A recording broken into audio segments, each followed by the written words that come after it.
Ovo ovdje je grm crnog ribizla. To je valjda jedno od najjednostavnijeg bobičastog voća za uzgoj.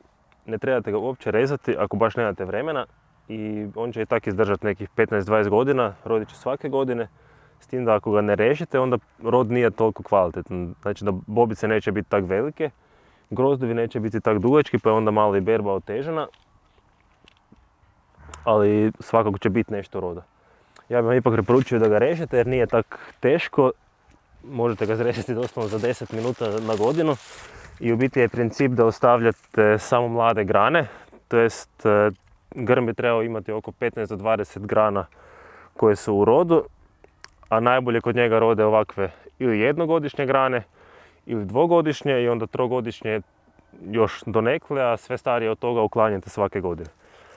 Najlakše ćete prepoznati jednogodišnje grane tako što pogledate boju. Znači ova grana koja nije opće razgranata je narasla prošle godine i ta prošlogodišnja grana je baš ovak svijetle boje u usporedbi sa starijim granama.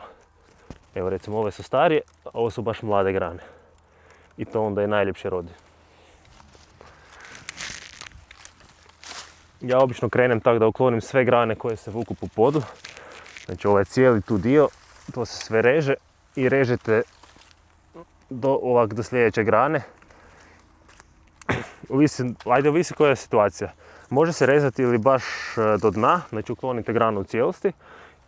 Ako imate ovakav slučaj, gdje se u biti starija grana na dvije, pa vidite ovu baš jako debelu, još stariju granu, ova je malo ipak mlađa, onda se može samo ova debela ovdje prikratiti, pa da ova tu ostane.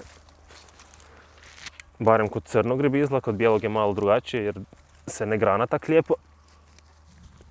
Evo, ovo se ukloni. I sad cijeli taj dio grana, jer one su onako već sad skoro na podu, još dok naraste lišće, dok bude cvijet i plot, bit će ovak skroz u travi i onda takav plot em je prljav, em ne dozori kak treba i bolje je to ukloniti da onda grm više tjera mlade grane koje će zamijeniti ove tu. Znači ovo ide sve ovak van do temelja.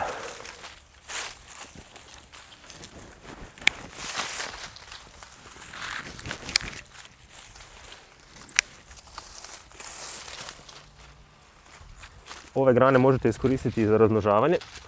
Idealno ovakve, znači iz ove stare grane sad ipak rastu mlade jednogodišnje grane koje bi lijepo rodile, ali treba to malo reći da nije sve po podu. I sad ako baš želite, ako trebate nove grmove, odrežete ovak granu i ostavite recimo na 3-4 oka u zemlju, 2-3 van i oni se jako lako primaju. Možete doslovno ili popikati na gredicu ili staviti u posudu s vodom i oni isto potjeraju korijen i jako su lagani za razmnožiti. I što se tiče crnog ribizla, ima dosta sorata i baš su dosta velike razlike. Mi smo imali jednu sortu već zadnjih, pa šta ja znam, valjda i 20 godina, sa jako malim plodovima, jako slabe rodnosti. Okus nije baš bio nekakav i baš onak, bila je muka za brati, plod je dosta mali, kiseo, dok recimo ove ovdje sorte, ono bi trebala biti sorta Rosenthal, ovo mislim da je Otello, ova ima dosta lijepe, dosta debele bobice i skroz ok je sorta, je dosta je rodna, dosta se lagano bere.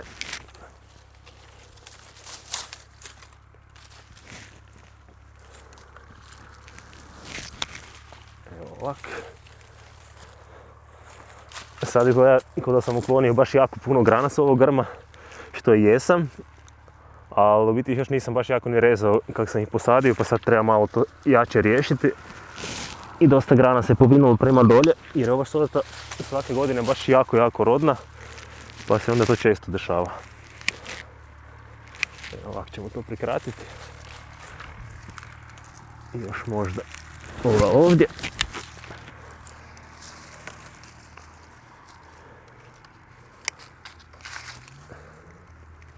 Ovaj dio.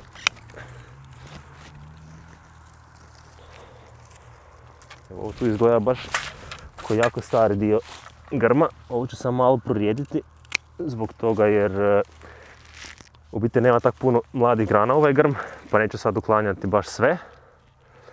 Ovo ću još možda koji ide prema gore.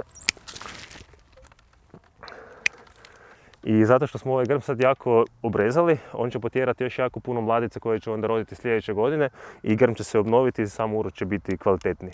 Da ga ne režete uopće, onda grm uopće ne tjera tih mladih grana i ne obnavlja se toliko. Evo, ovo se isto može. Malo ovak. Evo, to bi biti sad bilo to za taj grm. Dosta grana smo već uklonili i ima ih nekih 10-15 koje će roditi. Ovo je još jedna dosta stara grana koja isto visi prema zemlji, pa i to može cijelo van. Evo, ovak sad izgleda jedan dobro rezani grm crnog ribizla. Uglavnom su to mlade grane, nešto dvogodišnjih i oslobodilo se od svih grana koje su bile na dnu i koje bi u biti sam smetale grmu. Ne zaboravite se pretplatiti na kanal i ako imate nekih pitanja stavite u komentare pa ću vam probati odgovoriti. Ovo je još jedan grm sorta Rosenthal, to je bar trebala biti sorta Rosenthal jer ima još jedan grm koji je kupljen pod tim imenom i skroz je drugčiji. Ali ovo je stvarno odlična sorta sa ogromnim grozdovima i bobice su u biti koji osta, recimo, kao neko manje grožđe. Evo, taj grm se isto dosta raširio, sad treba sve ove stare grane koje su baš previše razgranati ukloniti. Isto kao i kod prošlog grma, znači sve što ide ovak prema dolje, sve što dodiruje tlo, to se sve miče.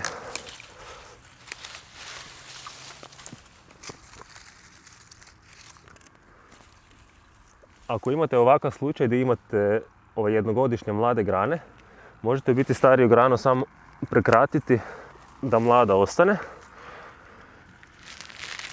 Evo, imam dosta takvih slučajeva. Pa će onda naravno se potjerati mlade grane baš iz temelja, pa da se može ove stare ukloniti skroz sljedeće godine. Ovo može ovdje van. Ovako. Ove sve idu prema zemlji, znači to se sve uklanja skroz. Tako. Ova je cijela nekak slomljena, tako da to isto mora van. Ovakve grane nikad ne ostavljate.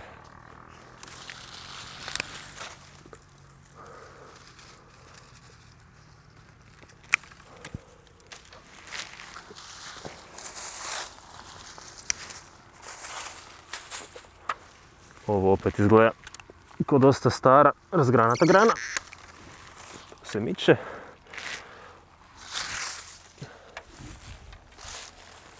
Isto tako ova ovdje, znači ovo može sve van. Cijeli taj stariji dio. Znači točno vidio već grana nekih, ne znam mogu prebrojiti, znači 1, 2, 3, 4, 5 godina ima. I vidite da više ne tjera baš nešto sad. Ovdje ima nekih mladih grana, ali sve je to jako zagusnuto i onda svjetlo ne dođe do sredine grma.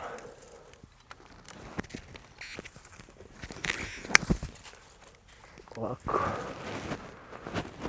To može tu.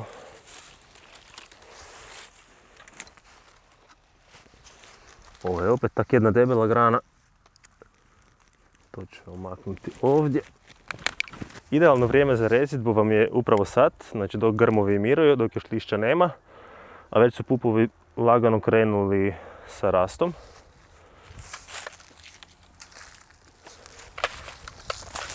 Crni ribiz dosta rano kreće, pa ga dosta rano i urezati. Ću ovo prikratiti.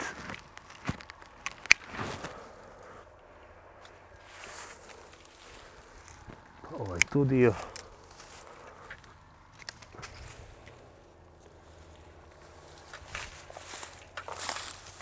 Ovo je opet stara grana koja se krati dolje i mislim da ću biti sad ovaj grm tako staviti. Znači sad možete vidjeti da je u biti veći dio starih grana uklonjeni, puno je veći sad udio mladih grana, neke starije su ostale, ali to je skroz ok. Znači otprilike da bude trećina jednogodišnjih, trećina dvogodišnjih, trećina starih od toga, ali ne starije od 4 godine. To je neki maksimum. To je 4-godišnje se već u biti uklanja. Znači 1 godina, 2 godine, 3 godine i to je to. Do nekih 20 grana sve ukupno. Što van. Evo, to je to što se tiče ovog grma. I onda je ovdje još jedan zadnji. Znači, to je ta starija sorta crnog ribizla, koja nije nešto, ali dok se reže kako spada, ipak se puno popravi. Bobice su još uvijek onak dosta male i nisu tak slatke, ali imaju baš jaku aromu, pa sad ko voli, nekim ljudima se baš jako ne dopada ta aroma, a meni je baš jako fina. Ovisi. Evo, tu se opet krati do mladih grana, koliko ide.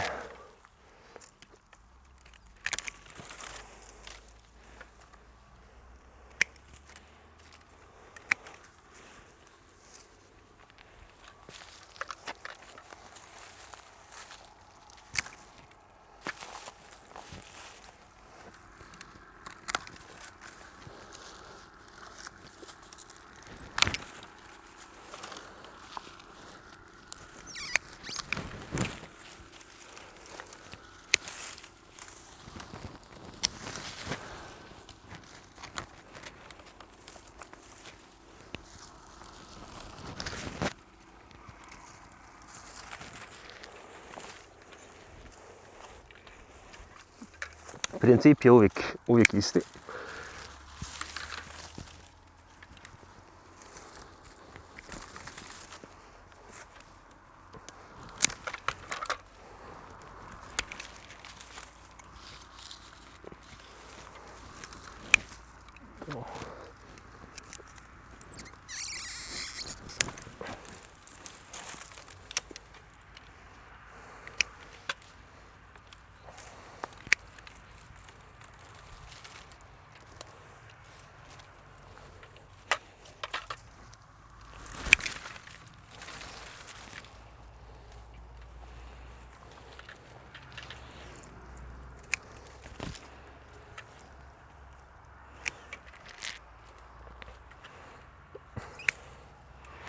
Na ovom grmu se može puno veći dio starih grana ukloniti, pošto imam baš jako puno tih mladih grana. Tako da ne treba paziti na to da se čuva bar 20 grana, jer ih ima i previše.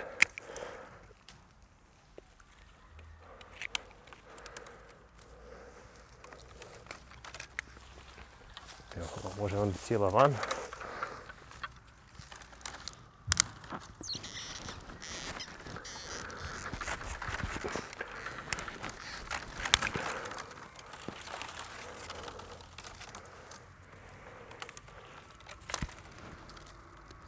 Ovako izgleda sad taj grm nakon rezidbe. Uglavnom su ostale male grane. Još ih je možda malo i puno. Ovako može biti se još ovo nešto i prikratiti. Ali to je bilo to. Znači, cijeli grm je prorijeđen, grane se više ne križaju. I sad bi trebao puno bolje roditi. I ovo ću ponoviti onda i sljedeće godine, ali ako se reže svake godine, onda se puno manje mora rezati.